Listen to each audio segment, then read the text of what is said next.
Good evening, ladies and gentlemen. I, CS Pooja Shukla, welcome you all to the 26th episode of Talk on my Facebook page. And in this 26th episode, we have a very special guest with us, all the way from Kenya, and she is Dr. Vaishali Shah. Namaste everyone. Madam, welcome to our show. Thank you. Namaste.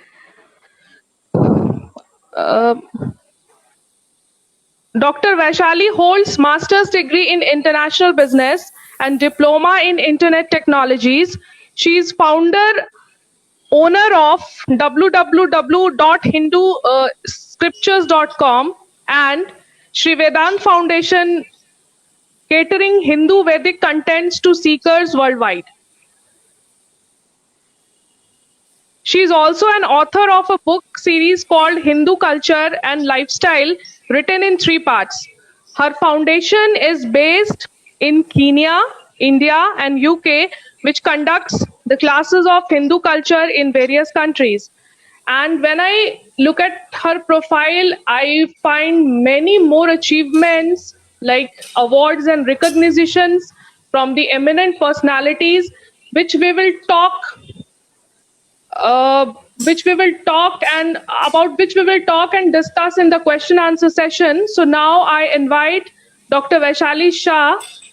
Madam, now you can begin your talk, and now the show is yours, and I will join you back in the question answer session. Thank you. And the topic on which she will be speaking today is a very important topic, and that is management lessons from Ramayana. Over to you, ma'am. Thank you.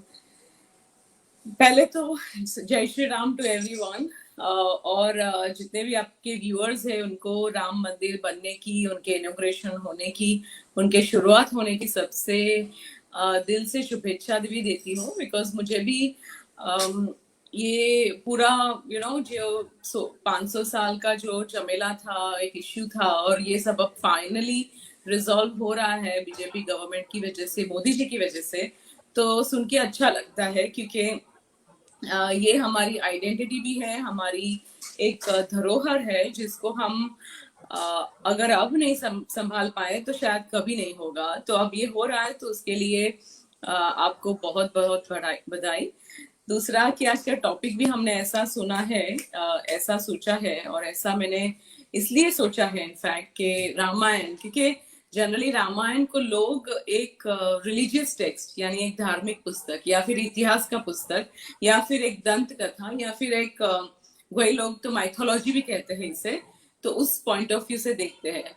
जबकि अगर हम रामायण को ठीक से study करेंगे, because सबसे बड़ा problem ये है कि आज के जनरेशन के करिकुलम से, उनकी लाइफ में से हमारे स्क्रिप्चर्स की स्टडीज कंप्लीटली निकल गई है, और इसीलिए फिर लोग जो सो कॉल्ड स्कॉलर्स अपने आप को कहते हैं, हाफ नॉलेज वाले, वो कुछ भी पढ़ के आपको कुछ भी कहते हैं, और आपके पास चॉइस ही नहीं है वो एक्सेप्ट करने के अलावा। एंड इसीलिए मैंने जब शुरुआत की, तब मैं भी एक मैनेजमेंट ग्रेजुएट हूँ, और मेरा भी कोई बैकग्राउंड नहीं है, लेकिन मैंने एक इंडिपेंडेंटली फोकस होके और बहुत ही न्यूट्रल होके ये सारी चीजें पढ़ने की शुरुआत की। और मुझे तब पता चला कि फ्रेंकली ये स्क्रिप्चर्स में किसी उसमें कोई ऐसा रिलीजियस, मतलब बहुत सेक्रेडनेस, और कहता है ना कि हमने इतना ज्यादा धार्मिक बना दिया कि फिर वो हमारे से इतना दूर हो गए कि हमको ये समझ में ही नहीं आया कि हमारा उनके साथ रिश्ता क्या है। सबसे पहले ये समझना चाहिए कि सारे स्क्रिप्चर्स हमारे लिए बनाए गए हैं, हमारी लाइफ बेटर करने के लिए बनाए गए हैं, और हमको उनसे कुछ सीखने के लिए है। हम कोई भी दुनिया की सेल्फ हेल्प बुक या मैनेजमेंट बुक हो, या क्या बोलते हैं, नॉन फिक्शन बुक्स है, ये सारी हम बहुत इजीली पढ़ लेते हैं, इजीली अवेलेबल है, क्योंकि आजकल की पूरी डेस्क, हमारी लाइब्रेरीज पूरी और शॉप्स पूरी सारी उसी बुक से बनी हुई है। सो एक नॉर्मल आदमी, पढ़ा लिखा आदमी भी जब जाता है तो उठा के अच्छी सी कोई मैनेजमेंट बुक लेके आता है। लेकिन हम सब भूल जाते हैं कि हमारे रामायण में, हमारे कोई भी स्क्रिप्चर्स में, आज का टॉपिक रामायण है इसलिए मैं बोल रही हूँ, but it is applicable to every scriptures we have, right from Vedic Vedas till Puranas till whatever आप दर्शन शास्त्र देख लो, सब में कुछ ऐसा इतना सेक्रेट या इतना कहते हैं ना होलीनेस नहीं है कि मतलब कि हम नॉर्मल लोग उसे छू नहीं सकते, या नॉर्मल लोग उसको पढ़ नहीं सकते, या नॉर्मल लोग उसको इम्प्लीमेंट नहीं कर सकते. So that is a reason मैंने देखा कि रामायण को मैंने रिलीजियस टेक्स्ट की तरह से नहीं, बट नॉर्मल एक अच्छी किताब या अच्छी सेल्फ हेल्प या फिक्शन भी नॉन फिक्शन के हिसाब से पढ़ा. तब मुझे याद आया कि तब मुझे समझ में आया कि इसमें तो बहुत सारे ऐसी लेसन्स है जो हमारे लिए है, हमारी लाइफ के लिए है. रामायण शायद लाखों सालों पहले लिखा गया होगा. राम जी का जन्म में भी हजारों लाखों सालों पहले हुआ होगा, लेकिन उनके जन्म की तारीख से लेके जन्म के क्या कहते हैं उनके नक्षत्र से लेके उनकी कुंडली सब कुछ हमारे पास है. और ये बहुत ही साइंटिफिक है और ये बहुत ही मीनिंगफुल है कि हमारे पास ये सब कुछ है. तो सबसे पहले तो रामायण से मैंने ये सीखा कि हमारे पास हमारे भगवान के सारी डिटेल्स हैं. हम किसी को भी उठा के जिसका हमको बैकग्राउंड नहीं पता, या किसी को भी जो खुद को नहीं बचा पाया, ऐसे किसी को भी अपने खुद भी शूली पे चढ़ गया और हमने उसको भगवान मान लिया, ऐसा नहीं है. हमने ऐसे अवतार और ऐसे ह्यूमन तो नहीं बोलूंगी बट अवतार ही कहूंगी, ऐसे अवतार को एक्सेप्ट किया है अपने भगवान की तरह जिसमें इतनी सारी क्वालिटीज हैं. तो पहले तो रामायण में भगवान राम का जो कैरेक्टर निकल के आता है, उनका जो स्वरूप है कि एक्सट्रीमली हैंडसम लुकिंग और एकदम सौम्य और बहुत ही शांत, तो वो उनका स्वरूप है. जब आप राम जी का दर्शन करते हो तो वो सारी क्वालिटीज अपने में लाइए. ये इसका सबसे पहला लेसन है कि हम किसी भगवान को, डेटी को जब दर्शन करते हैं तब आंख बंद करके नहीं, आंख खुली करके उनके स्वरूप के दर्शन कीजिए और उसकी अंदर की क्वालिटीज हम पे लाइए. क्योंकि नवधा भक्ति में जो दर्शनम कहा गया है वो यही है, वो और जो आंख बंद होके नहीं होता. तो आप वो पहले उनके दर्शन करिए तो देखिए उनका सौम्य स्वरूप, very straight, very firm body. उसके ऊपर उनके हाथ में है क्या है उनके हाथ में धनुर, जो एक हमारा प्रतीक है, मतलब कि भगवान हमारी रक्षा कर रहे हैं. ये सबसे बड़ा मैसेज है उसमें. अगर आप ये समझ सकते हैं तो समझिए कि कभी भी कहीं भी कोई भी हिंदू को शस्त्र के बिना एक्चुअली नहीं रहना चाहिए. लेकिन आजकल का जनरेशन इतना लेम, इतना लेजी, इतना वीक है कि वो ये तो समझ ही नहीं पाता है. ये सबसे बड़ा लेसन है कि कभी भी किसी को भी शस्त्र के बिना नहीं रहना चाहिए.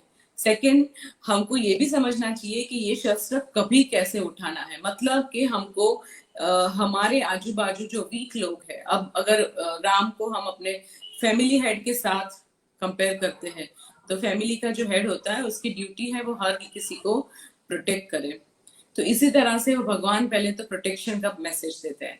उसके बाद अगर आप उनकी पूरी लाइफ देखिए कि उनका जन्म इश्क वकू उसमें हुआ, कुल में हुआ. सो उनकी जो डायनेस्टी है वो एक सूर्यवंशी कहे जाते हैं.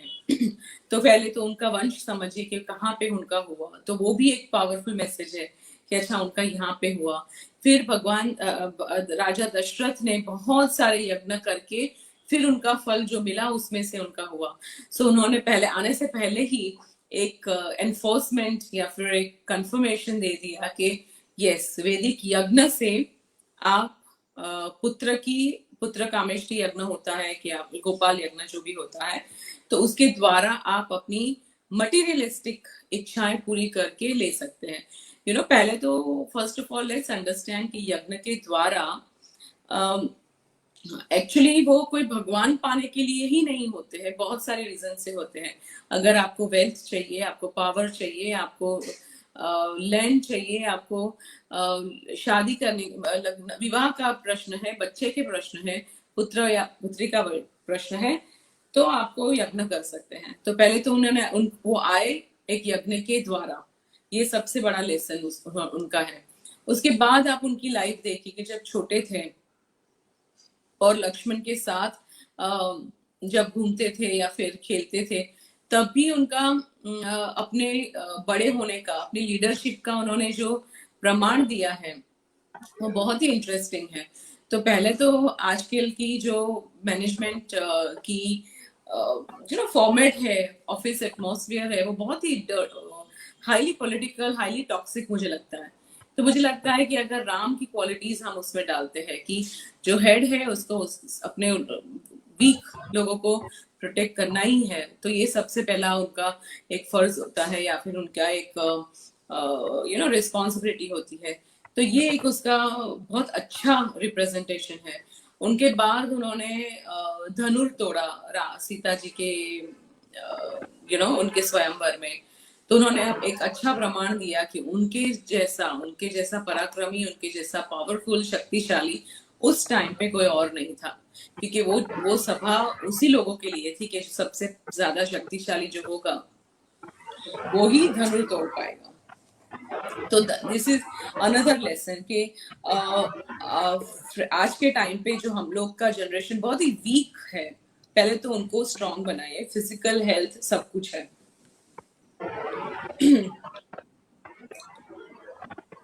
उसके साथ हमारी जो फाइटिंग स्पिरिट है वो बहुत ही कम है।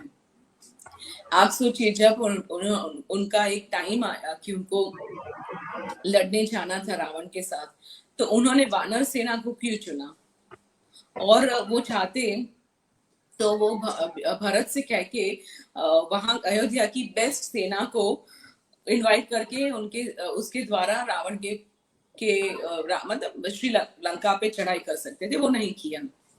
उन्होंने अपना रास्ता चुना अपनी स्ट्रेंथ के द्वारा कि मैं अपनी स्ट्रेंथ के हिसाब से मैं क्या कर सकता हूँ, और उन्होंने वानर सेना तैयार की।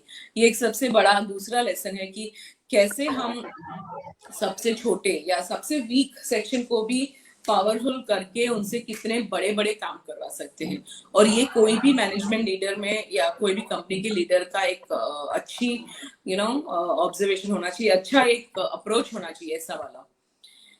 फिर वो चाहते तो सीता को किडनैप होने ही नहीं देते थे, लेकिन ऑफ कोर्स ये अवतार का स्वरूप था, और ये पूरा कहते ना जैसे एक ड्रामा होता है जिसमें कैरेक्टर अपना रोल अदा करके फिर एक अच्छा सा लेसन दे जाते हैं, वैसे ही राम भगवान ने पूरी रामायण करके अच्छा सा एक लेसन दिया। पहले तो ऑफ कोर्स रावण को दिखा दिया कि उनकी इतना नॉलेज होने के बाद भी अगर वो घमंडी है और अगर वो स्त्रियों को टच करता है तो भगवान ने उनको सब कुछ होते हुए भी नष्ट कर दिया। तो ये तीसरा लेसन अगर कोई आजकल की जनरेशन समझती है तो अच्छा है कि अगर आपके आजू बाजू कोई भी स्त्री हो, आपकी दोस्त भी क्यों ना हो, घर की नहीं मैं बोल रही हूँ सिर्फ, लेकिन दोस्त है, कॉलेज में पढ़ते हुए देखो कि आजकल लड़कियों को किस तरह से अब्यूज किया जाता है, किस तरह के पर्टिकुलर लोग हैं जिनको वहां से पैसा मिलता है, फंडिंग मिलता है बाहर से, और उनको काम यही है कि आप लड़कियों से को अब्यूज करो, उसको मिसयूज करो, कई के साथ शादी करो, बच्चे करके फेंक दो या फिर उनको यूज करके फेंक दो।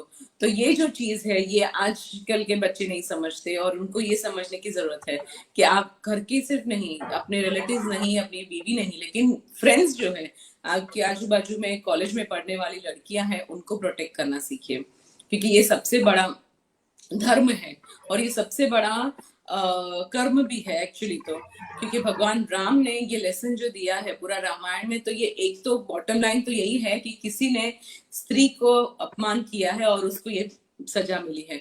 वो स्त्री भले उनकी पत्नी थी, और ये सारा ड्रामा जिस तरह से किया भगवान, क्योंकि ये भी कहा जाता है कि सीता माँ खुद तो नहीं गई थी, उनकी छाया गई थी, और सीता माँ तभी उतने टाइम पे आश्रम में ही थी, और रावण के साथ जो गई वो फक्त उनकी छाया थी, और इसीलिए वो रावण कभी उनको छू भी नहीं पाया।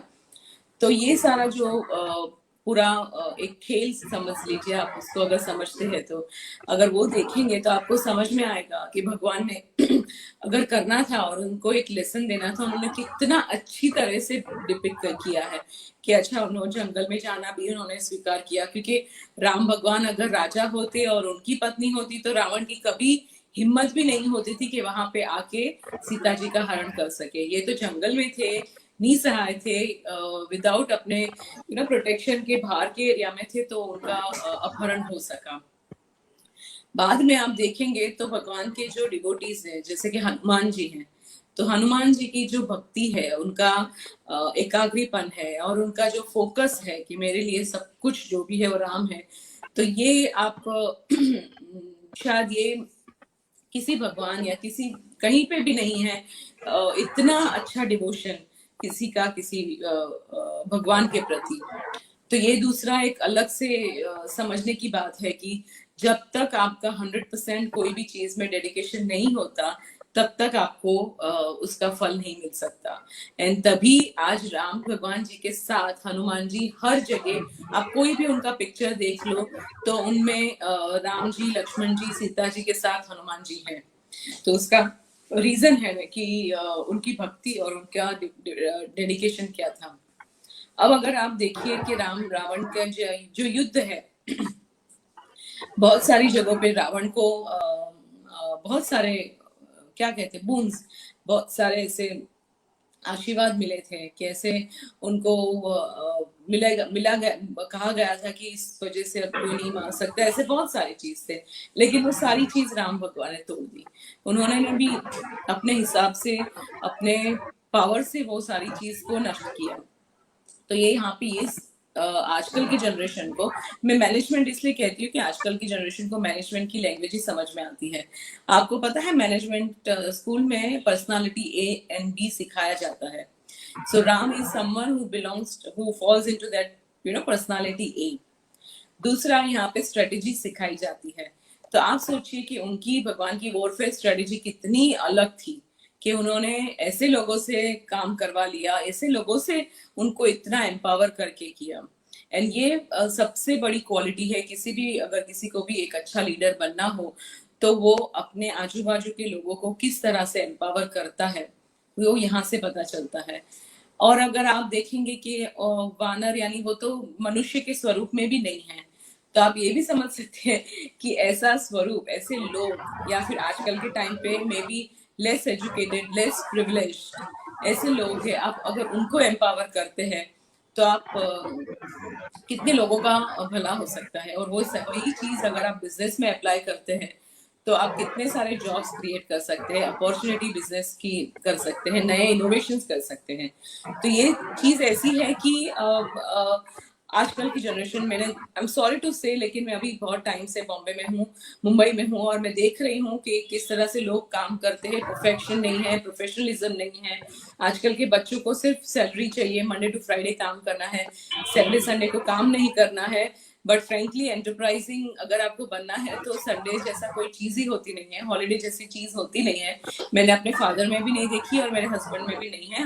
मेरे हस्बैंड तो संडे को भी ऑफिस एटलीस्ट 1 घंटा सब चेक करने जाते हैं, क्योंकि हमारा खुद का है। सो आपको ये दूसरा चीज समझनी चाहिए कि अपने बिजनेस और अपनी आइडेंटिटी बनाने के लिए अगर आप अपनी स्ट्रेंथ पे कुछ करेंगे तो ही उसका फायदा है, नहीं कि अगर आप अपने फादर के पैसे से या फिर आप रेडी कंपनी में काम करते हुए, एक एम्प्लॉय का काम करते हुए मंडे टू फ्राइडे काम करेंगे। और राम जी अगर चाहते, जैसे मैं बोल रही हूँ, चाहते तो भरत को कह के वहां की बड़ी आर्मी बुला सकते थे रावण को मारने के लिए, उनको तो जाने की भी जरूरत नहीं थी। लेकिन ऐसा उन्होंने नहीं किया, उन्होंने अपनी स्ट्रेंथ पे खेला है।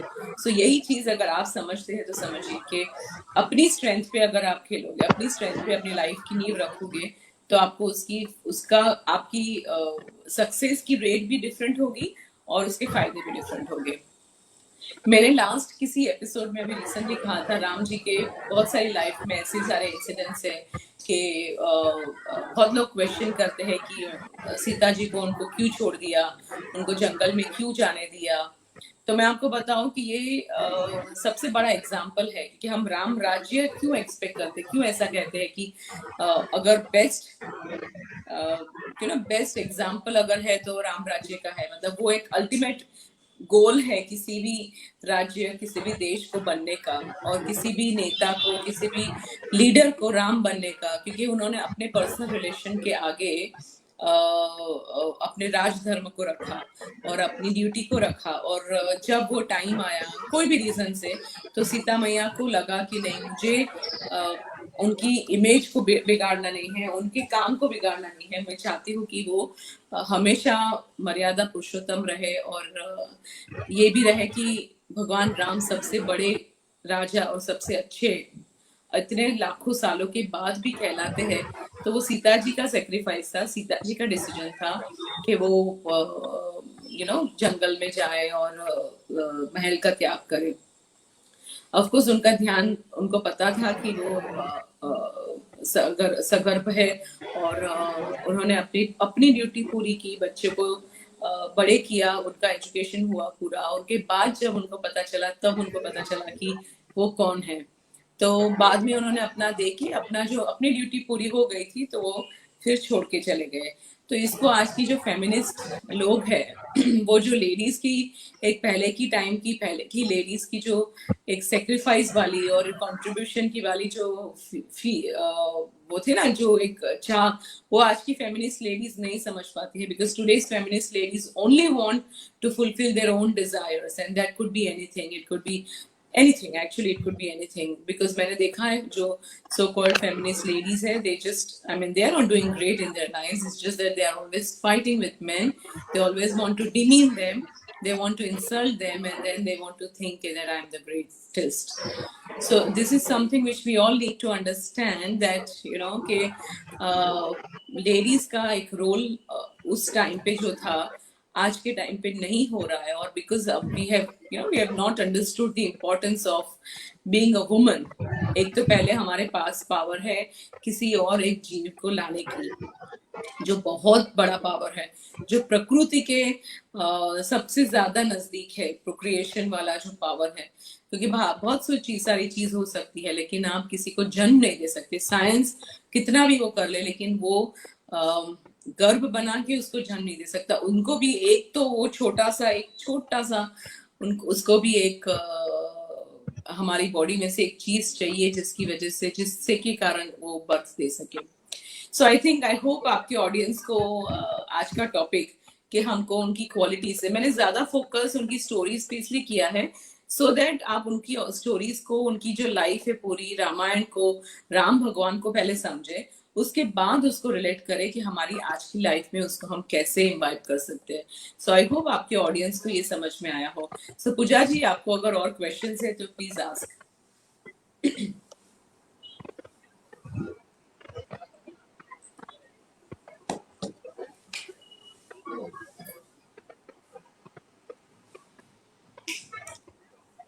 Hello ji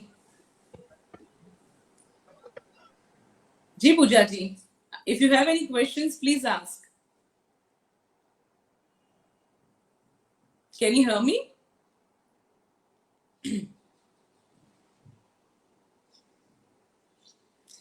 I think she is little disconnected. तो मैं आपको बता दूं कि I read my book Hindu Culture and Lifestyle. Let me show you my book. This is the book I read every day at 8 o'clock on hinduscriptures.com Facebook page जो है वहाँ पे. So if you want to know more about my book series, you can join us for every day 8 o'clock Facebook पे. हाँ, okay, Puja ji is back now. जी पूजा जी, आप बीच में cut गए थे, तो I was continuing with my other details. Yeah, please. मुझे लगता है आज इंटरनेट की स्पीड थोड़ी स्लो है, इस वजह से कुछ परेशानियां हो रही है। कोई बात नहीं। Madam, thank you very much, आपने बहुत अच्छी जानकारी जो है हमारे व्यूअर्स के साथ साझा की है। और अब कुछ प्रश्न है जो मैं आपके समक्ष रखती हूँ। और सबसे पहले तो मैं ये जानना चाहती हूँ कि आपने फाइनेंस की पढ़ाई की, आपने बिजनेस एडमिनिस्ट्रेशन पढ़ाई की, आपने इंटरनेट और टेक्नोलॉजी ये सब की पढ़ाई की, उसके बीच में ऐसा आपको क्या आकर्षण दिखा इस क्षेत्र के प्रति कि आपने सोचा कि आप इसको एक जुनून की तरह अपनाएंगी और इतना काम जो आपने किया है वो आप करेंगी? एक्चुअली बहुत सारी चीजें ब्लेसिंग से होती है। कभी कभी ऐसा होता है कि आपने सोचा नहीं हो। मेरा कोई बैकग्राउंड नहीं है, मेरा बिजनेस का बैकग्राउंड है, फैमिली भी बिजनेस में है, और मेरा पर्सनली भी ऐसा कोई, मेरी फैमिली में कोई भी ऐसा नहीं है जिन्होंने कभी भी ये टॉपिक पे इंटरेस्ट लिया हो, एक्सेप्ट कि हम अपने संप्रदाय में जो भी है उनका फॉलो करते हैं। हम 100% वेजिटेरियन है, हम बनिया है, हम ब्राह्मण भी नहीं है। पूजा जी आप है? तो जी जी जी जी, तो मेरा भी कोई बैकग्राउंड नहीं है, लेकिन और मैंने लाइफ पूरी मॉडर्न, बहुत ही मॉडर्न, बिकॉज मैं I am a completely city girl. मैंने कभी विलेज भी 15 आई थिंक 17-18 ईयर्स तक कभी लाइफ में विलेज भी नहीं देखा था, छोटा सा गांव भी नहीं देखा है। और मैंने कभी ओके मैंने ट्रैवल बहुत किया था, क्योंकि मेरे ग्रैंड पेरेंट्स के साथ मुझे ट्रैवल करने को बहुत अच्छा लगता था। और वो ऑब्वियसली ग्रैंड पेरेंट्स उस टाइम पे का जनरेशन ऐसा था कि जनरल रिलीजियस प्लेसेस ही जाते थे, मंदिरों में जाते थे, घूमने जाते थे इस तरह से। तो उनके साथ मैं बहुत ही घूमी हूँ, सो वो एक सबसे बड़ा एडवांटेज था। और ऐसे ही एक बार एक ट्रिप मेरी द्वारका में थी मेरे ग्रैंड मदर के साथ, और उस ट्रिप पे मुझे रियलाइज हुआ कि मेरे पास सब कुछ है लेकिन नॉलेज नहीं है, और मतलब नॉलेज यानी ट्रू नॉलेज नहीं है। मैंने इतना पढ़ा है, सब कुछ है। तो वहां से आई थिंक वो एक वो ट्यूब, मतलब एक वो बल्ब चमका, और फिर मैं फिर छोड़ ही नहीं पाई। फिर मैंने अपने लिए पढ़ा, फिर मैंने बिकॉज मुझे टेक्नोलॉजी सब पता थी, तो मेरे लिए वेबसाइट करना it was a very natural step. So मैंने सोचा कि अपना रिसर्च उसमें डाल दो। फिर भी मन नहीं भरा, सो मैंने I started going to different ashrams and started meeting people. Then I said कि ओके अच्छा ये इस तरह से है। और आई एम वेरी फॉर्चुनेट, क्योंकि मुझे जितने भी गुरुज मिले, जितने लोगों को मैं मिली, they were very very kind. And ये जो मीडिया लोगों ने उनके बारे में जो जो बोला है, मुझे तो बहुत हार्ट ब्रेक होता है। लेकिन हमारा एक्चुअली भारत तो वहीं पे है। हम लोग जो जीते हैं सिटीज में, जो जीते हैं, वो हमारा बोलते हैं ना डर्टी और करप्टेड वर्जन है, जो वेस्टर्न इन्फ्लुएंस वाला है। बट हमारा ओरिजिनल भारत जो है वो गांव में है, और ओरिजिनल कल्चर जो है वो गांव का ही है, क्योंकि वही तो है ना, इतने सालों से, हजारों सालों से वही तो है। तो फिर उसका जो समझ में मुझे आया कि अच्छा ये लोग ऐसे रहते हैं, इनकी मेंटालिटी ये है।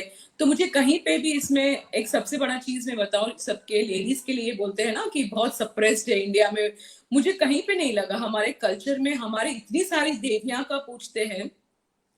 कहीं मैंने चाइल्ड मैरिज के बारे में नहीं पढ़ा, क्योंकि कोई भगवान हमारे, या फिर ऋषिज, या फिर कोई भी देवी देवता, किसी के भी चाइल्ड मैरिज तो नहीं हुए, किसी का नहीं हुआ।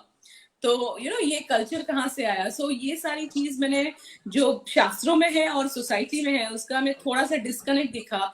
तो समझ में आया कि लास्ट 1000 सालों में बाहर के लोगों ने आके जो हम पे अतिक्रमण किया है, तो उनका जो एक इन्फ्लुएंस है, उसकी वजह से बहुत सारी चीजें हमारी सोशली डिफरेंट हो गई। फिर सती प्रथा जो है वो भी एक बहुत रेयर फिनोमेना थी, मतलब वैदिक काल में कभी किसी को विलिंगली अगर लगता था कि नहीं, मुझे मेरे हस्बैंड के साथ अपनी लाइफ एंड करनी है तो। बट अभी अभी मतलब अभी लास्ट 1000 साल में जो हुआ है, वो तो क्योंकि उनको नहीं चाहता था कि वो उनका रेप हो, या फिर उनको वो जो मुगल्स उनको उठा के लेके जाते थे, उनकी वजह से सती प्रथा चालू हुई फिर से। तो उसका एक अलग स्वरूप है ना, उनका एक रीजन अलग है। सो ये सारे जो डिस्कनेक्टेड पॉइंट है सोसाइटी के, वो मुझे समझ में आए। तो I think it's a blessing, I should say. या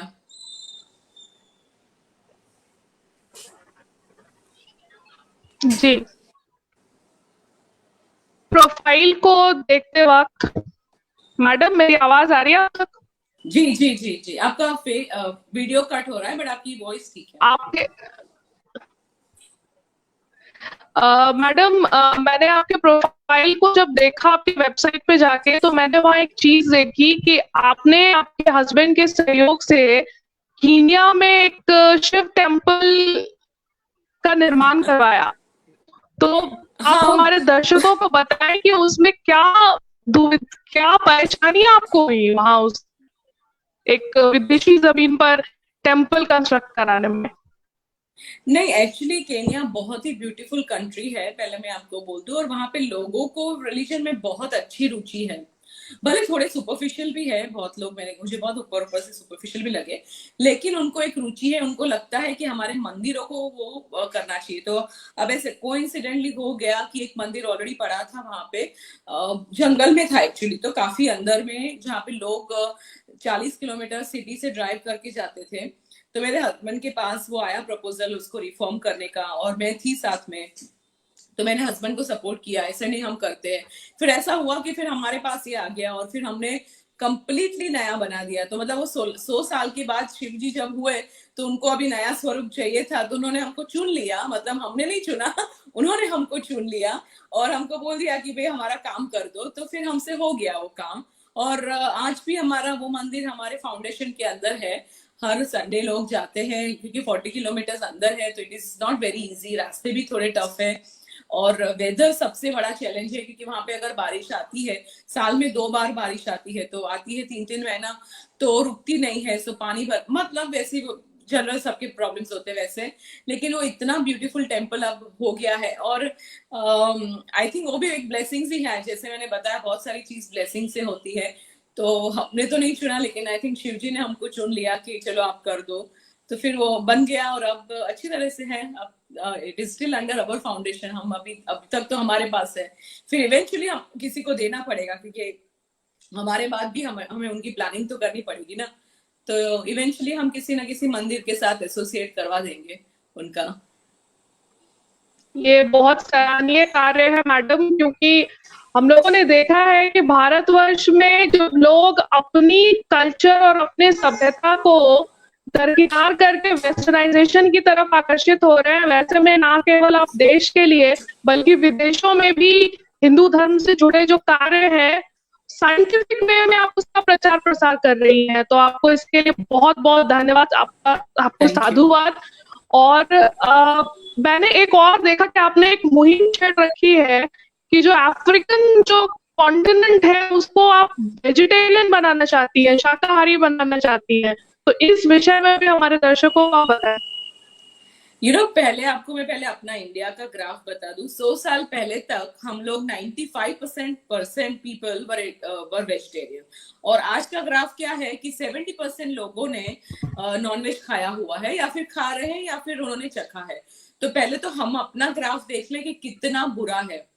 आपको ये समझना चाहिए कि बहुत लोगों को इतना जिम के द्वारा, हमारे मीडिया के द्वारा, सारे लोगों, बड़ी बड़ी जो कंपनीज है उन्होंने हमारे दिमाग में वो नॉनवेज का एक भूत जो डाला है कि अगर प्रोटीन चाहिए तो नॉनवेज खाओ, अगर आपको स्मार्ट दिखना है तो नॉनवेज खाओ, अब्रॉड जाना है तो नॉनवेज खाओ, लेकिन ये भूल जाते हैं कि हमारे जो उस टाइम के वॉरियर्स थे, उनके टाइम पे लड़ने वाले थे, वो सारे वेजिटेरियन थे। शिवाजी कौन से नॉनवेज खाने, मुझे डाउट है, ये एक बहुत बड़ा प्रश्न है, लेकिन मुझे डाउट है कि उनके लोग नॉनवेज खाते थे। क्षत्रिय को वैसे पहले भी अलाउड था, लेकिन फिर भी कितने लोग थे जो खाते थे। आज की हालत आप देखो कि सारे डिजीज, जितने भी लाइफस्टाइल डिजीज है वो खाने से आती है, और आफ्टर ऑल हमारी personality is what we eat is what we are. So इतने लोग नॉनवेज खाना चालू करके हमने एनवायरमेंट को, हेल्थ को, पूरी कल्चर को, सबको हमने कितना बुरी तरह से डैमेज किया है। और यही चीज मैंने केन्या में देखी। ऑफकोर्स केन्या में भी ऐसा है कि अफ्रीकन लोग, ऐसे जो बहुत पुराने टाइप के या बहुत पुअर लोग हैं, वो लोग नॉनवेज नहीं खाते क्योंकि वो अफोर्ड ही नहीं कर पाते, लेकिन वो लोग हेल्दी ज्यादा है कंपेयर टू अफ्रीकन जो नॉनवेज खाते हैं, उनमें भी ये सेम रेशियो है, ठीक है। और उनके मैंने देखा कि बहुत बुरा लगता है कहने को भी, लेकिन उनमें गाय को मांस बहुत मतलब लग्जरी कहा जाता है। क्यों? जबकि उन्हीं के ट्रेडिशन में, मसाई ट्रेडिशन में ऐसा है कि गाय को वो कभी मारते भी नहीं है। जो ट्रेडिशनल मसाई लोग हैं वो गाय को कभी मारते भी नहीं है, खाने की तो दूर की बात है, ठीक है। उनको कभी छूते भी नहीं है, उनको कभी कत्ल नहीं करते, क्योंकि वो समझते हैं कि गाय उनकी प्रोटेक्शन के लिए है। और वही सोसाइटी जिसमें पढ़े लिखे, सो कॉल्ड पढ़े लिखे हैं, वो बीफ खाते हैं। और क्योंकि अमेरिका, मतलब जो यूरोप, मतलब ब्रिटिश लोगों ने उनपे जो राज किया है, और हम पे वो सारे मीडिया का जो प्रेशर है ना, एडवर्टाइजमेंट के थ्रू, बीफ बर्गर करके, तो वो बर्गर के रूप में बीफ हमारे घर पे आ गया। तो ये फिर व्हाट इज द पॉइंट ना। तो तब मैंने केन्या वेजिटेरियन क्लब बनाया, मैंने एक बुक भी लिखी है द वेज सफारी करके, और ये बुक को मैंने वहां के लोगों को फ्री में डिस्ट्रीब्यूट की, बट बना के, बिकॉज मैं चाहती हूँ कि वहां के लोग समझे, स्पेशली पढ़े लिखे लोग जो है। और फिर वहां के फार्मर्स के लोगों के साथ भी हम बहुत सारा काम करते हैं, उनको एम्पावर करने के लिए सीड डोनेशन करते हैं, लेडीज को एम्पावर करते हैं। पर मेन आइडिया इज कि वो समझे कि वेजिटेरियनिज्म का बेनिफिट क्या है।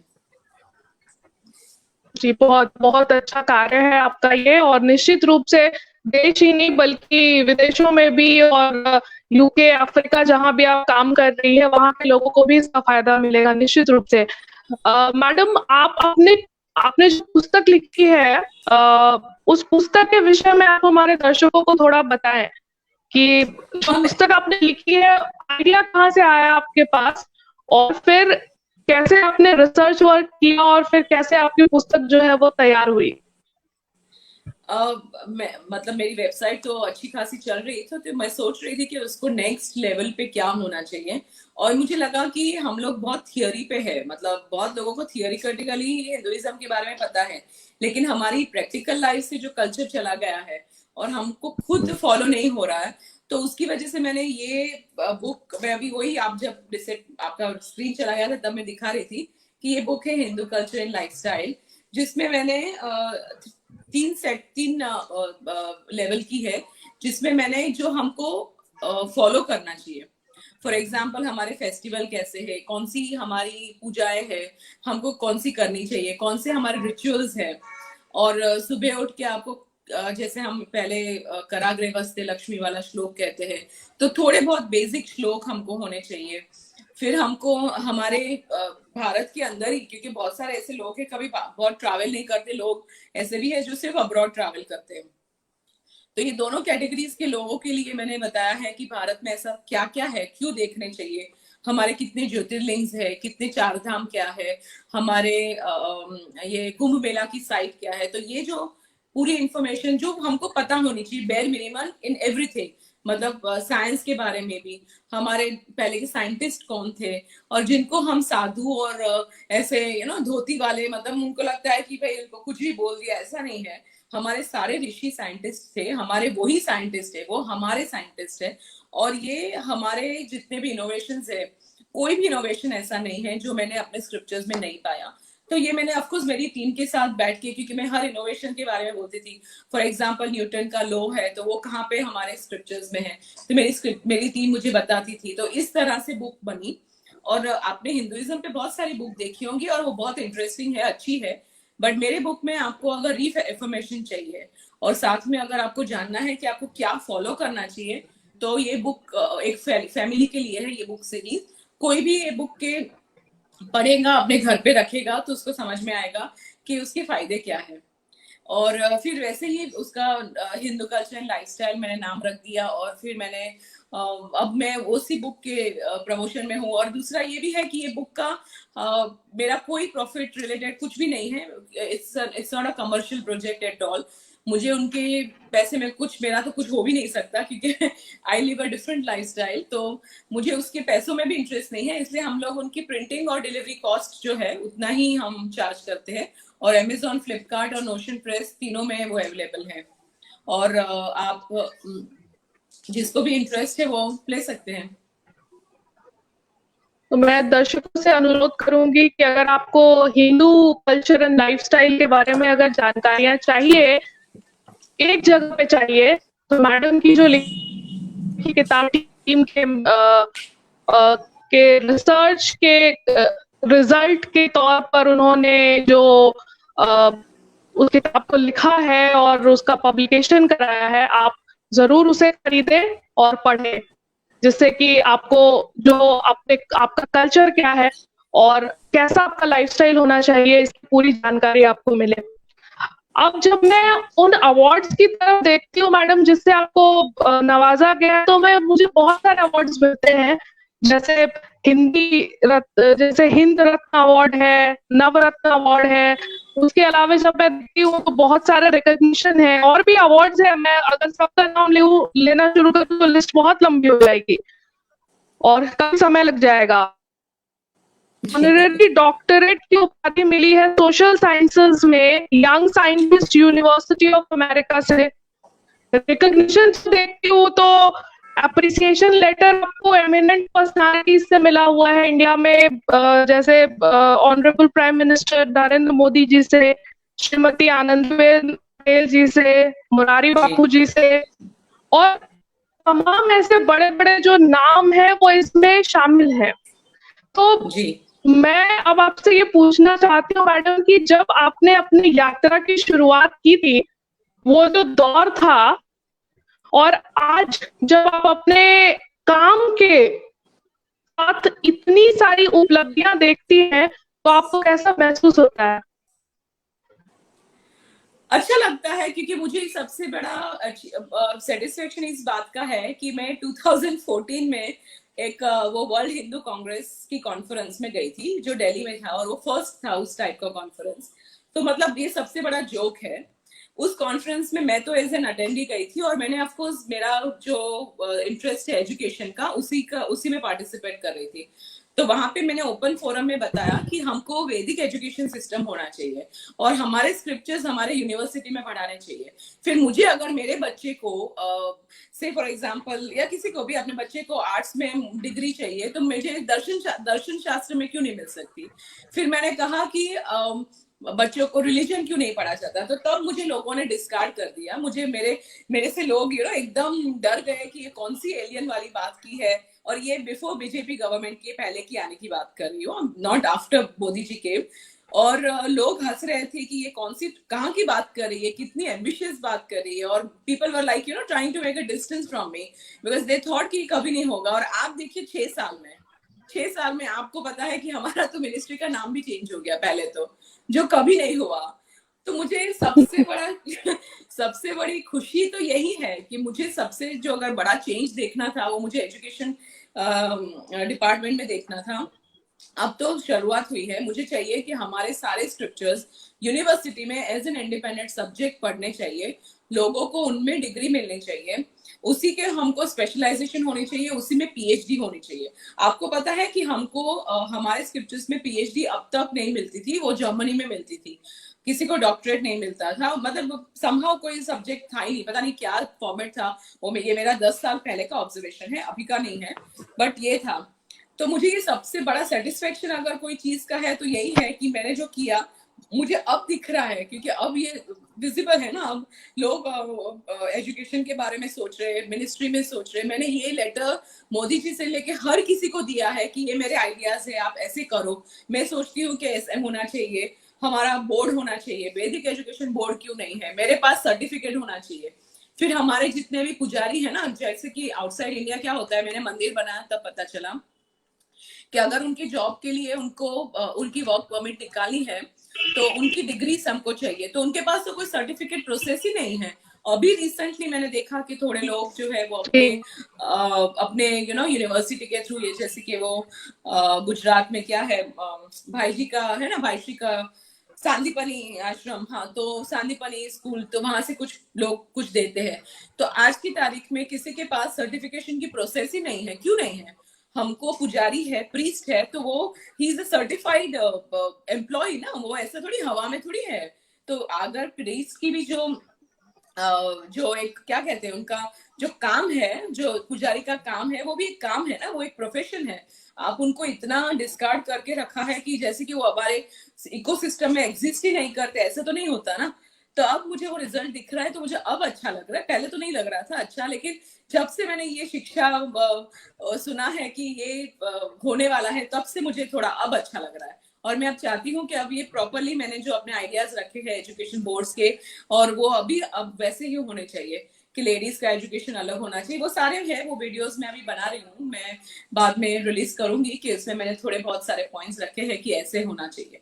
और सबसे ज्यादा इंपॉर्टेंट है कि हमारे स्क्रिप्चर्स हमारी एजुकेशन मेन स्ट्रीम एजुकेशन में आने चाहिए, क्योंकि हमको हमारी संस्कृति के बारे में, हमारे स्क्रिप्चर्स के बारे में जानने के लिए पूरा राइट है। और ये हमारा राइट है। मेरा बच्चा कल उठ के बड़ा होके अगर वो उसी में मैनेजमेंट करना चाहता है, चाणक्य नीति में करना चाहता है, पॉलिटिकल साइंस की एक सब घटिया एब्सोल्युटली रबिश जो पॉलिटिकल साइंस में सिखाया गया है वो एकदम बेकार है। उसके बदले हमारा चाणक्य नीति क्यों नहीं सीख सकते पॉलिटिकल साइंस में, और फिर हमारा जो मैथमेटिक्स है वो मैथमेटिक्स क्यों नहीं, वो तो प्रैक्टिकली काम है ना, हाथ के फिंगर्स पे तो सब कुछ है। ये इसमें करके इसमें इसी को घुमा करके आप बड़े से बड़े डिजिट का मल्टीप्लिकेशन दे सकते हो, तो वो हम लोग स्कूल में क्यों नहीं पढ़ते हैं।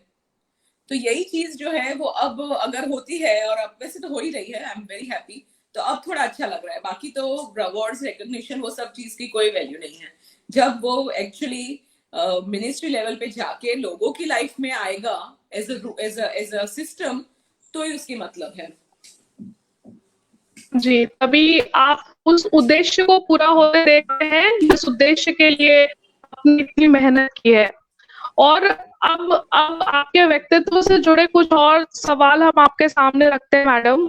जी, आप चाहे किताब पुस्तक लिखने की बात हो या फिर प्रोग्राम्स में शिरकत करने की बात हो, तो ऐसे में आपका जो समय इन सब चीजों में जाता है, तो परिवार से आपको इन सब कार्यों में कितना सहयोग मिलता है? अ, बहुत एक्चुअली बहुत मैं फॉर्चुनेट हूँ कि कभी मुझे फैमिली की तरफ से कोई प्रॉब्लम नहीं हुआ। मैं बिफोर मैरिज भी करती थी ये, और मैंने आफ्टर मैरिज भी मेरा रिसर्च कंटिन्यू किया। मैंने अपने हस्बैंड से कंडीशन रखी थी कि मैं अपना काम कंटिन्यू करूंगी, और वो जानते हैं कि ये कोई कमर्शियल एम्बिशन नहीं है, ये कोई मटेरियलिस्टिक एम्बिशन नहीं था, ये नॉलेज रिलेटेड था। तो और मेरे पास पहले से अच्छा स्टाफ था, लोग थे, तो आई थिंक मुझे टाइम का कभी प्रॉब्लम नहीं हुआ। आज भी मुझे प्रॉब्लम नहीं है, अभी भी लोग है मेरे केयर करने के लिए, तो हो जाता है सब कुछ। अब हो जाता है, लेकिन अब थोड़ा डिफिकल्ट है क्योंकि अब बच्चा है, तो बच्चे के लिए ज्यादा टाइम देना है। और वैसे भी मैंने रिसर्च तो सब कुछ कर लिया, अब तो ज्यादातर लोगों से बात करना है जो, और वैसे भी कोरोना ने और इजी कर लिया हमारे लिए तो घर पे बैठ के बहुत ज्यादा काम हो रहा है तो अच्छा लगता है। यस। जी। अब मैं एक एक प्रश्न और रखती हूँ मैडम आपके सामने कि रामायण से स्त्रियों को क्या सीखने की आवश्यकता है? आपने बड़ी अच्छी बात कही कि जो फेमिनिज्म का झंडा लेकर जो महिलाएं आजकल बेवजह जो सड़कों पर निकलती हैं और अपने कर्तव्य को घर में ताला बंद करके अपने घर के लोगों के खाने पीने का और बाकी सब चीजों का वो ध्यान नहीं रखती हैं और फेमिनिस्ट बनी वो सड़कों पे घूमती है, उन महिलाओं को और बाकी भी जो महिलाएं हैं, रामायण रामायण से क्या ऐसी 2-3 बड़ी बातें जो है उन्हें सीखने की आवश्यकता है? बहुत अच्छा क्वेश्चन किया आपने। सबसे पहले तो सीता जी की लाइफ देखिए, उनका सेक्रीफाइस देखिए, उनका कमिटमेंट देखिए, और आप ये सोचिए कि उन्होंने अपने पति को एक ऑर्डिनरी पति की तरह नहीं ट्रीट किया। वो जानते हैं कि वो राजा है, तो वो जानती थी, तो वो उन्होंने उसी तरह की डिसीजन लिए। उनको जब भी छोड़ने का टाइम आया तब उन्होंने छोड़ भी दिया विदाउट कंप्लेनिंग। कभी उन्होंने आप अभी टीवी में जो दिखाते वो जाने दीजिए, कभी वो उसने कंप्लेन नहीं की, कभी उनको वो फ्रस्ट्रेशन नहीं हुआ। तो ये एक लेडीज को ये समझने की बात है कि हमेशा अचीव करने में, यानी ग्रैब करने में या फिर मटीरियलिस्टिक प्लेजर के लिए आप जब घर को छोड़ देती है तो आपका ही लॉस ज्यादा है। क्योंकि एक तो ऑफ कोर्स सबसे बड़ा एग्जांपल कि रावण जिस तरह से सीता जी को उठा के ले गया, तो वो तो रावण तो आजकल की लाइफ में बहुत सारे हैं। पहले तो एक था, अब तो हजारों में है। तो पहले तो ये भी समझनी चाहिए कि, और ये हमेशा हरण फिजिकल नहीं होता है, आपको हमेशा फिजिकली नहीं उठा लेता, आपको इमोशनली कोई स्ट्रेन कर रहा है, आपको मिसयूज कर रहा है। कॉर्पोरेट जॉब्स में आप देखेंगे तो लेडीज जो अपना डिवोर्स लेके, आजकल मोस्टली ऐसा है कि हस्बैंड वाइफ दोनों काम करते हैं, कम्युनिकेशन नहीं है, और फिर उनकी वजह से डिवोर्स हो जाता है। तो आप देखिए, तो ऐसा नहीं है ना कि वो कॉर्पोरेट में कोई बड़ा सा उनको ऐसा कुछ मिल जाएगा जो रिलेशनशिप से ज्यादा इंपॉर्टेंट है। ऐसा नहीं है। मैंने तो ऐसे लोगों को देखा है जिनकी सैलरी 15,000 है साल की सॉरी महीने की, और ऐसी लेडीज भी डिवोर्स ले लेती है कि नहीं मुझे काम करना है। क्या करना है, क्यों करना है? और अगर घर आप संभालते हैं, बच्चे संभालते हैं, तो ये काम उससे भी बड़ा है। मैं ही मानती, मैं अगर चाहती तो मैं बहुत कुछ कमर्शियली कर सकती थी। मैंने नहीं किया, मैंने सोचा कि नहीं, और ऑफकोर्स मुझे जरूरत नहीं, लेकिन मैंने नहीं किया बिकॉज मुझे घर पे ज्यादा ध्यान देना था, मुझे फैमिली पे ज्यादा ध्यान देना था। तो ये फेमिनिस्ट लेडीज जो है उनको समझना चाहिए कि बहुत सारी चीजें लाइफ में अचीव विदाउट छोटे से वो छोटी सी सैलरी के अलावा भी बहुत कुछ अचीव किया जा सकता है। सेकेंडली, अगर आप फैमिली यानी हस्बैंड को छोड़ के बाकी सबके पीछे जाओगे तो लोग भी आपको वैसे ही ट्रीट करेंगे ना। आप क्यों ऐसा समझते हो कि बाहर के लोग बहुत बड़े राम बने फिरते? कोई राम नहीं है, सारे रावण ही भरे हैं। तो पहले तो ये समझो कि आपका एक्सप्लॉइटेशन कितना होता है, और होता है। लोग बोलते नहीं है, कैसे बोलेंगे? अपने मुंह से नहीं कहेंगी कोई लेडीज के कॉर्पोरेट वर्ल्ड में, बॉम्बे में, वर्ल्ड ओवर, आज यहाँ पे नहीं, कितना एक्सप्लॉइटेशन है। दूसरा, ये फेमिनिज्म के लिए जो झंडा लेके घूमती है उनको समझ में आना चाहिए कि ये जितने भी जहां से ये फेमिनिस्ट आइडिया आया है ना, यूरोप में से, वहां पे लेडीज की हालत खराब थी, और उनको चाहिए एंटरटेनमेंट के लिए लेडीज हर जगह पे, इसीलिए उन्होंने लेडीज को घर से बाहर निकाला, so that they get more options. No, घर पे तो है ही, घर पे ठिकाना नहीं है, और बाहर लेडीज ने आपने निकाल के, then you have more options to enjoy. तो ये तो पहले कोई समझता ही नहीं है कि आपको कौन जॉब क्या मुझे गुस्सा आता है कभी ये बोलने के लिए, लेकिन कौन क्वालिफाइड नहीं है फिर भी जॉब्स देते हैं लोगों लड़कियों को, क्यों देते हैं? टाइम पास के लिए। और ये गर्ल्स समझती नहीं है कि आपको क्यों, उससे अच्छा आप अपना खुद का करो, कुछ क्रिएटिव करो, घर से बैठ के करो, तो उसका एक सेटिस्फेक्शन अलग है। बच्चे पे ध्यान है, आप दोनों काम कर रहे हो और बच्चा काम वालियों के पास है, तो फिर उसका क्या कल्चर है, आप क्या आएगा? आपका तो कल्चर आएगा ही नहीं, कितना भी बोल लो आप, तो फिर कोई मतलब भी नहीं ना। वो जितनी फेमिनिस्ट लेडीज है, एक तो कभी उनका रिलेशन ठीक नहीं होता है, डिवोर्स ही होती है, खुद का कुछ भी ठिकाना नहीं होता, फिर भी वो अपना बड़ा सा झंडा लेके घूमती है। पहले उनको बोलो कि आपने अचीव क्या किया। उनको फिजिकल सेटिस्फेक्शन नहीं है, मेंटल नहीं है, इमोशनल नहीं है, फाइनेंशियल, कोई भी नहीं मिलता, कुछ भी नहीं मिलता। जी। और सबसे बड़ी बात है कि हमारे देश की जो स्त्रियां हैं उनको समझने की आवश्यकता है कि हमारे यहाँ के कल्चर में हम लोग नर्चरर्स हैं, हमें ईश्वर ने इस तरीके से बनाया है।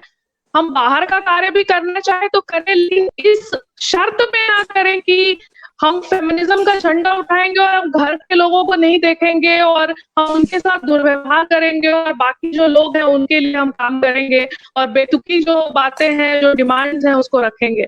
ये आपने बहुत अच्छी बात कही मैडम। और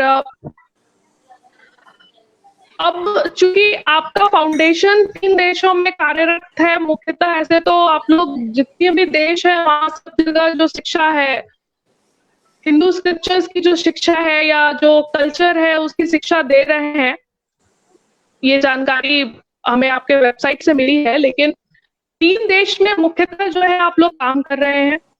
अब जब कल्चर की बात करते हैं या जो भारतीय जो परंपरा है उसके नॉलेज की बात करते हैं, तो इन तीनों देशों में आपको क्या फर्क दिखता है? जो हिंदू कम्युनिटी तीनों देशों में रह रहे हैं, वहां पे हिंदू कम्युनिटी के जो लोग हैं, तो आप क्या फर्क पाती हैं?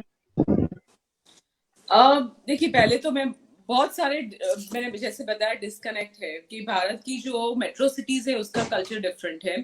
अब तो छोटी सिटीज का भी कल्चर बहुत ज्यादा वेस्टर्न हो रहा है। उनको समझ में नहीं आता है कि, मुझे समझ में नहीं आता कि कौन सी चीज में भाग रहे हैं, आपको क्या मिल जाएगा, what are you going to achieve by becoming western. उनको उनके यहाँ पे देखो, obesity, child abuse, marriage abuse, शादी नहीं करनी है, डिवोर्सेस, या फिर सिंगल है, या फिर होमोसेक्सुअलिटी है, या फिर उनके डिप्रेस्ड है, सुसाइड है, इतना वायोलेंस है, बच्चों में इतना वायोलेंस है। तो ऐसी कोई सोसाइटी तो ग्रेट है नहीं कि जिसके पीछे हम भाग रहे। सिर्फ इट्स जस्ट दैट कि कॉन्क्रीट जंगल अच्छा है, they have facilities, very good car, very good buildings, वो सारा एब्सोल्युटली अनइको फ्रेंडली है। कोई भी चीज आप अगर देखिए, यूएस में देखिए, उनका गार्बेज प्रोडक्शन देखिए, मुझे तो चक्कर आ जाता है। उनका प्लास्टिक का यूसेज देखिए, देख के मुझे घृणा आती है मैं जब भी यूएस जाती हूँ कि उनकी यूसेज देखिए, क्या वो ऐसा कोई उन्होंने कोई धार नहीं मारी है।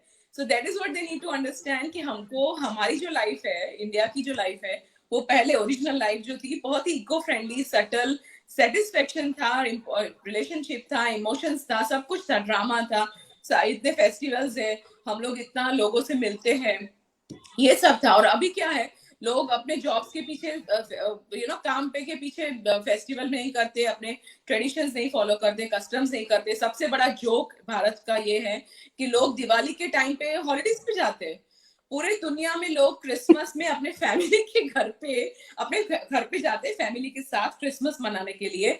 चाइनीज लोग, चाइना के पूरे उनका जो न्यू ईयर है उस दिन वो पूरा चाइना घुमा रहता है, क्योंकि सब लोग अपने काम छोड़ के अपने फैमिली के साथ जाते हैं। और हम लोग मूर्ख लोग दिवाली के टाइम पे बच्चों को लेके अब्रॉड घूमने जाते हैं।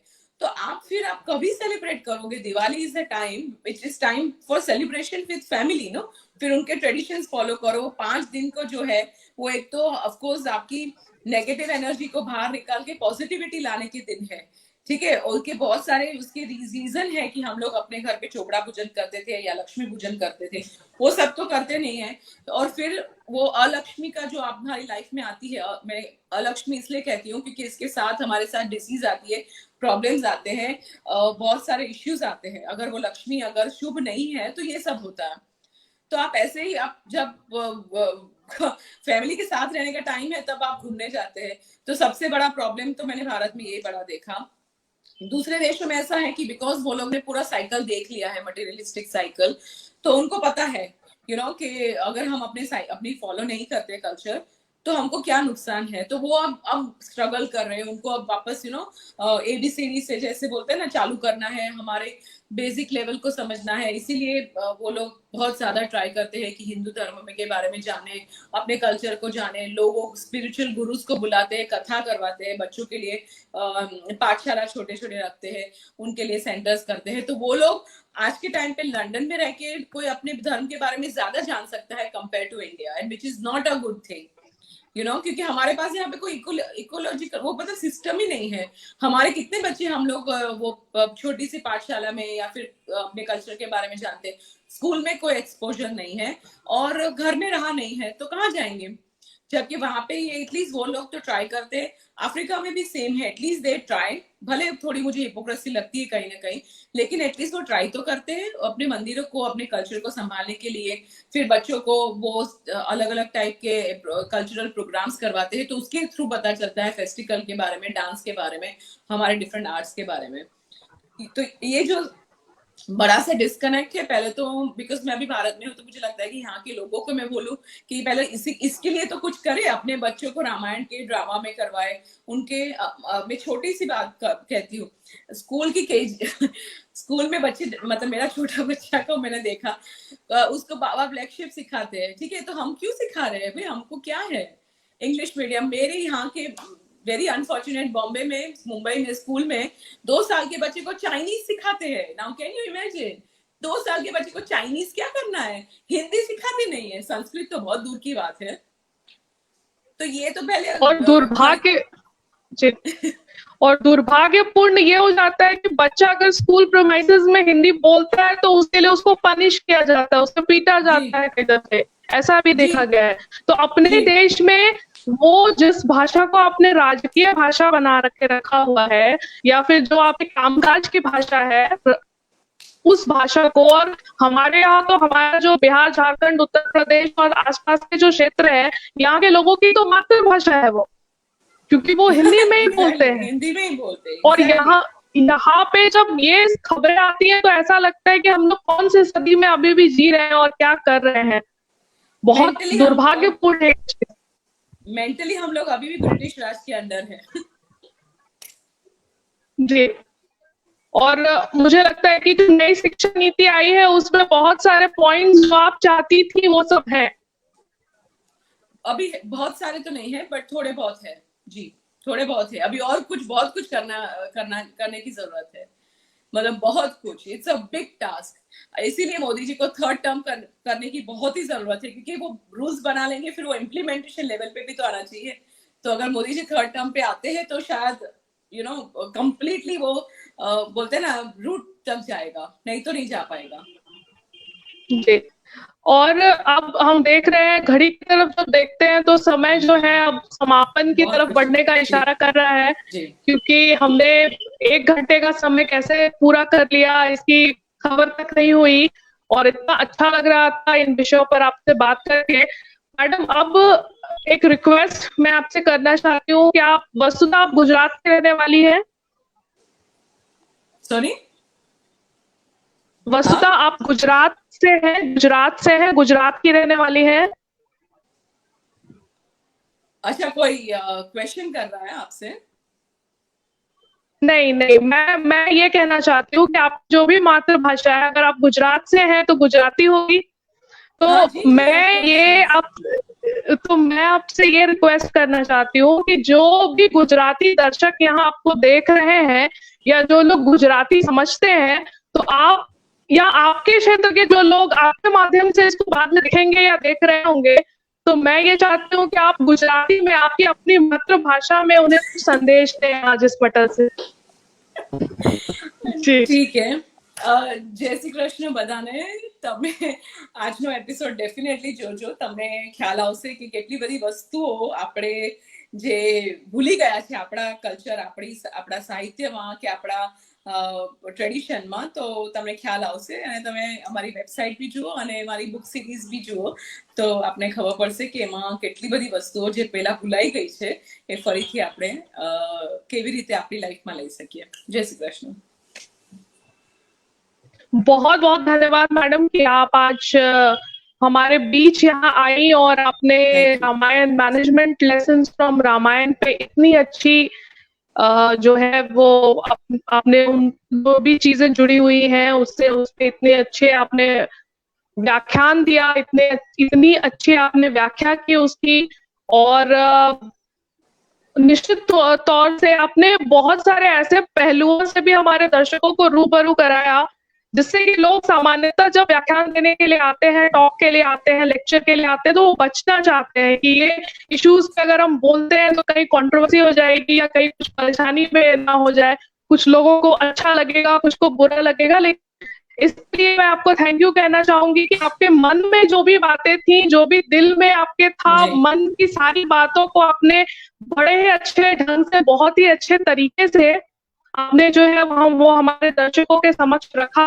और जिसने भी देखा होगा वो लाभान्वित हुआ होगा, क्योंकि कई दफे ऐसा होता है कि कड़वी दवाई जरूरी होती है पेशेंट को ठीक करने के लिए, और न चाहते हुए भी उन्हें वो पिलानी पड़ती है। तो बहुत ही सुंदर तरीके से आपने अपनी बातों को रखा और चीजों को एक्सप्लेन किया, और हम तहे दिल से आपको शुक्रिया कहते हैं कि आज आप हमारे साथ जुड़ी और बिल्कुल पता ही नहीं चला कि 1 घंटे का वक्त कैसे गुजर गया। समय की पाबंदी है, नहीं तो हम इस चर्चा को, इससे जुड़े इतने पहलू हैं कि हम इसको और भी कंटिन्यू कर सकते हैं। लेकिन अब हम आपसे इस पॉइंट ऑफ टाइम पे एक वादा चाहेंगे, आगे भी हमारी टीम जब भी आपको कांटेक्ट करेगी तो आप हमें समय देंगी और ऐसे ही किसी विषय पे आप फिर से हमारे बीच होंगी, जहां हम फिर से आप जो ज्ञान आपने जो अर्जित किया है इतने मेहनत के बाद, इतने रिसर्च के बाद, उससे हम और हमारे जो दर्शक हैं वो सब लाभान्वित हो सके। सो आपको आपके उज्जवल भविष्य की बहुत बहुत शुभकामनाएं मैडम। आप यूं ही पुस्तकें लिखें, आप यूं ही आप वेबसाइट के माध्यम से जो काम कर रही है, लोगों में प्रचार प्रसार का हिंदू कल्चर एंड लाइफस्टाइल को लेके वो निरंतर जारी रहे। आप खूब सारे सम्मानों से आपको सम्मानित किया जाए, रिकॉग्निशन मिले और लोगों में जो है इन सब चीजों की अलग आप जगाती रहे। और इन्हीं सब बातों के साथ अब जो है हम आपको शुक्रिया कहते हुए आपसे विदा लेंगे। Thank you so much for invite.